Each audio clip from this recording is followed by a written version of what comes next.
अब पास हो गया, मैं पास हो गया, मैं पास हो गया।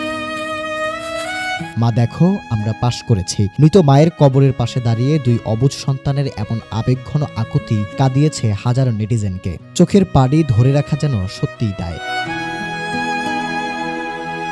কবরের পাশে এক টুকরো আনন্দ আর সীমাহীন শূন্যতা। স্কুল থেকে সবেমাত্র মিলেছে পরীক্ষার ফলাফল, হাতে হলুদ রঙের দুটি মার্কশিট। এই আনন্দের দিনে যেখানে খুশিতে মায়ের কোলে ঝাঁপিয়ে পড়ার কথা, সেখানে এই দুই ভাই ছুটে গিয়েছে মায়ের কবরের পাশে। একটি শান্ত কবরের পাশে দাঁড়িয়ে তারা পরম মমতায় তুলে ধরেছে নিজেদের সাফল্যের খতিয়ান। কারণ এই অন্ধকার কবরের নিচেই যে চিরনিদ্রায় শায়িত তাদের জন্মদাত্রী মা। ভাইরাল হওয়া সেই ভিডিওটিতে দেখা যায় কবরস্থানে গিয়ে একটি কবরের সামনে দাঁড়ায় দুই বালক। পরম আনন্দে নিজেদের ভালো ফলাফলের কথা মাকে জানাচ্ছে তারা। বারবার মা মা বলে ডাকছে অবুঝ দুই শিশু, যেন মা এখনই উঠে এসে তাদের বুকে জড়িয়ে নেবে, কপালে চুমু এঁকে বলবে আমার বাবারা অনেক বড় হও। এরপর দুহাত তুলে মায়ের আত্মার শান্তির জন্য সৃষ্টিকর্তার কাছে প্রার্থনাও করতে দেখা যায় তাদের।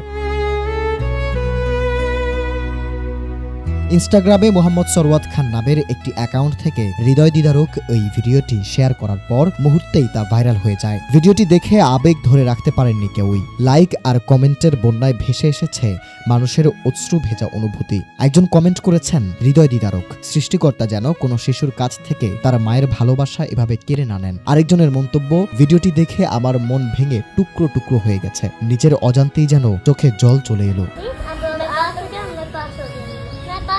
যদিও ভিডিওটির সত্যতা নিয়েও প্রশ্ন উঠেছে, আদৌ কি এটি সত্য ঘটনা কিনা। ঘটনাটি ঠিক কোথায় এবং কবে ঘটেছে তাও ওই ভিডিও থেকে স্পষ্ট নয়। তবে এই ছোট্ট ভিডিওটি আমাদের এক পরম সত্যের মুখোমুখি দাঁড় করিয়ে দেয় যে পৃথিবীতে বাবা মায়ের উপস্থিতি কতটা অমূল্য।